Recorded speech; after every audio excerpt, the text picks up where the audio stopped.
కాకినాడ జిల్లా తెలుగుదేశం పార్టీ జిల్లా అధ్యక్షుడిగా ప్రస్తుతం జ్యోతుల నవీన్ కుమార్ గారిని అయితే పార్టీ అధిష్టానం ఇప్పుడు నియమించినట్టుగా తెలుస్తుంది. ప్రధానంగా కొన్నాళ్ళ నుంచి కూడా ఈ యొక్క కాకినాడ జిల్లాలో తెలుగుదేశం పార్టీ గెలుపులో కావచ్చు, అలాగే కీలకంగా వ్యవహరిస్తున్నటువంటి పరిస్థితి. ఈ నేపథ్యంలోనే గతంలో కూడా ఆయన జిల్లా అధ్యక్షుడిగా చేపట్టినప్పటికీ ఇప్పుడు రెండోసారి కూడా జిల్లా అధ్యక్షుడిగా కూడా ఇప్పుడైతే నియమించినటువంటి పరిస్థితి ఉంది. ప్రస్తుతం జ్యోతుల నవీన్ కుమార్ గారు ఉన్నారు, మాట్లాడే ప్రయత్నం చేద్దాం. సార్ చెప్పండి, మీ గతంలో చేశారు జిల్లా అధ్యక్షుడిగా, ఇప్పుడు రెండోసారి కూడా నియమించడం మీకు ఏ విధంగా అనిపిస్తుంది? ఖచ్చితంగా గతం నుంచి కూడా అపోజిషన్లో ఉన్నప్పుడు జిల్లా అధ్యక్షుడి పదవి వేరు, ఇప్పుడు వేరు. జనరల్గానే అప్పుడు పోరాటాలతో సాగుతుంది. ఇప్పుడు అధికారంలో ఉండగా జిల్లా అధ్యక్షుడి పదవి అంటే బాధ్యతాయుతంగా ఉండాలి. ప్రతి కార్యకర్తని కాపాడుకోవాల్సిన అవసరం ఉంటుంది, ప్రతి నాయకుడిని కూడా సపోర్ట్ చేయాల్సిన అవసరం ఉంటుంది. ఆ బాధ్యతతోటి ముందుకెళ్లే విధంగా ఈరోజు ఏ నిర్ణయం అయినా తీసుకుంటాం. అలాగే అందరూ కూడా పెద్దలు సహకరించిన అందరికీ కూడా ప్రత్యేక ధన్యవాదాలు తెలియజేసుకుంటున్నాం. అతి ముఖ్యంగా ఈరోజు నేను ఈ పదవి చేపట్టడానికి గల కారణం సెకండ్ స్థాయి లీడర్లు అందరూ కూడా వన్ సైడ్ నాకు కోరుకుని వాళ్ళు చేపట్టబట్టే నేను ఈరోజు పదవి చేపట్టడం జరిగింది.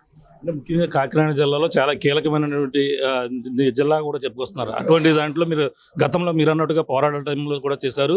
పార్టీ గుర్తింపు, ఈ కష్టపడిన గుర్తింపు టీడీపీలోనే ఉండే అవకాశం ఉందంటారు? ఖచ్చితంగా ఎప్పుడు కూడా టీడీపీ పార్టీని చూసుకుంటే చిన్న కార్యకర్త స్థాయి నుంచి పెద్ద కార్యకర్త వరకు కూడా గుర్తింపుతోటే ముందుకు నడుస్తారు.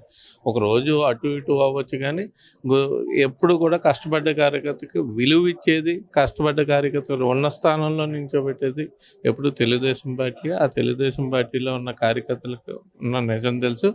అలాగే ఈరోజు ఆ రోజు నుంచి అపోజిషన్లో నుంచి పోరాడిన వ్యక్తుల దగ్గర నుంచి ఈ రోజు వరకు కూడా వాళ్ళకే గుర్తింపు ఇవ్వడం జరుగుతుంది. దాంట్లో కూడా చాలా కీలక పాత్ర లోకేష్ గారు వహిస్తున్నారు. చాలా ఏదో పెద్ద నాయకులు చెప్పేస్తే వాళ్ళని పదవుల్లో తీసుకోవడం కాకుండా వాళ్ళ సమాచారాన్ని వాళ్ళు తెప్పించుకుని పార్టీని రాబోయే కాలంలో ఇంకొక 30-40 ఏళ్ళ యువతరంతో నింపి మళ్ళీ బతికించాలన్న ఆలోచనతో ముందుకు వెళ్ళాలన్న ఆలోచనతో లోకేష్ గారు ఒక ప్రణాళికాబద్ధంగా ముందుకెళ్తున్నారు. దాన్ని బట్టి తెలుగుదేశం పార్టీ ఇంకో 40 సంవత్సరాలు దివ్యదీపమానంగా గెలుపువాటంలో గవర్నమెంట్లు అది వేరే విషయం, కానీ పార్టీని మాత్రం 40 సంవత్సరాలు బలోపేతం చేయడానికి ఆయన నిర్ణయాలు తీసుకుంటున్నారు. అంటే ప్రధానంగా సీనియర్ నాయకులుగా నాన్నగారు జగ్గంపేట నియోజకవర్గంలోనే కాకుండా జిల్లాలో కీలకంగా ఉండేవారు. కానీ ఇప్పుడు మీ అన్ని నియోజకవర్గాల్లో కూడా మీకు సంబంధించిన అభిమానులై ఈ విధంగా రెండోసారి రావడం కారణం అనుకోవచ్చు అంటారు? ఖచ్చితంగానే ఈరోజు నా కాకినాడ పార్లమెంట్ అంటే రాష్ట్రంలోనే ఉన్నత స్థాయి నాయకులందరూ నా కాకినాడ పార్లమెంట్లో ఉన్నారు.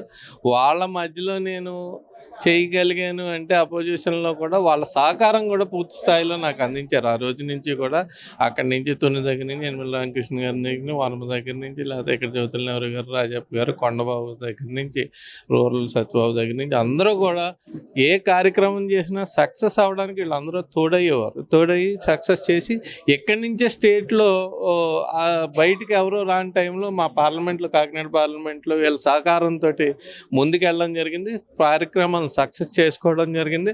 ఆ పెద్ద నాయకుల చలవతోటి ఈరోజు మళ్ళీ అలాగే సెకండ్ క్యాటర్ చలవతోటి ఈరోజు నేను మళ్ళీ రెండోసారి ఇది చేయడం జరుగుతుంది. అంటే జిల్లా వ్యాప్తంగా చూసుకుంటే జిల్లా పరిషత్ చైర్మన్గా కూడా మీరు చేశారు. అనేక అభివృద్ధి పనులు కూడా అన్ని నియోజకవర్గాల్లో కూడా కనిపించిన పరిస్థితి.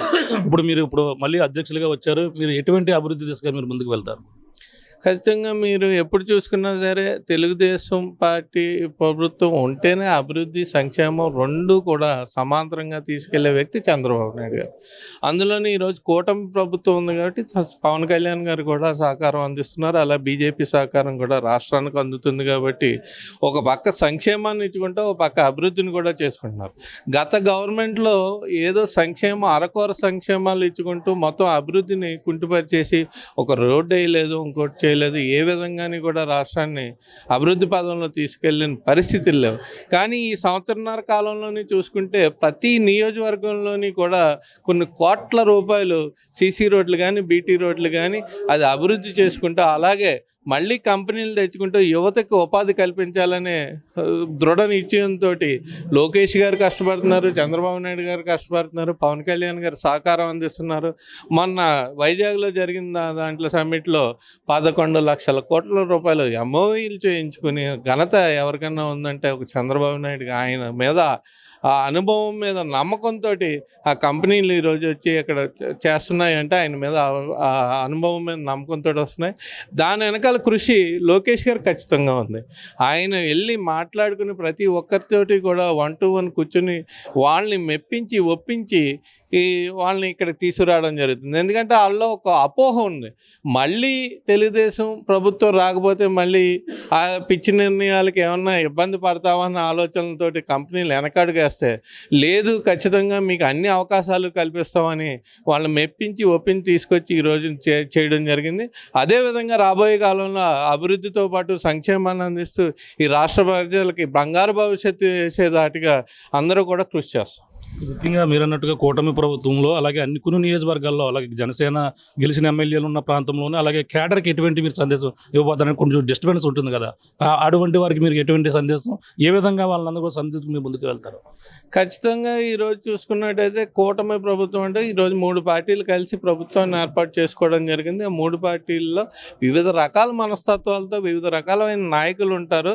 కానీ ఏ ఇబ్బందులు ఉన్నా చిన్న చిన్న టీ కప్పులో తుఫాన్ లాంటిదే మా అధినాయకత్వం కూడా అంత సమర్థవంతమైన నాయకత్వంలో ఉన్నారు. అక్కడ చంద్రబాబు నాయుడు గారు ఉన్నారు, లోకేష్ గారు ఉన్నారు, పవన్ కళ్యాణ్ గారు ఉన్నారు. క్యాడర్ని కూడా ఎక్కడ డిస్టర్బ్ అవ్వకుండా అభివృద్ధి మీద సంక్షేమం మీద పెట్టిన దృష్టి ఈ చిన్న చిన్న విషయాల్లో మీరు ఎవరు కూడా సర్దుకుపోండి అనే సమాచారాన్ని వాళ్ళు ఇస్తున్నారు. కానీ ఇక్కడ మనకు ప్రెస్టేజ్ వాళ్ళకి ఫాల్స్ ప్రెస్టేజ్ అనే లేదా ఆ విధంగానే కూడా నా కాకినాడ పార్లమెంట్లో కూడా అందరితోటి సుపరిచయాలు ఉన్నాయి. అన్ని పార్టీల వాళ్ళతోటి నాకు మంచి సత్సంబంధాలు ఉన్నాయి. వాళ్ళందరినీ కలుపుకుని ముందుకెళ్ళే బాధ్యతగా నేను ఈరోజు తీసుకోవాల్సిన అవసరం ఉంది.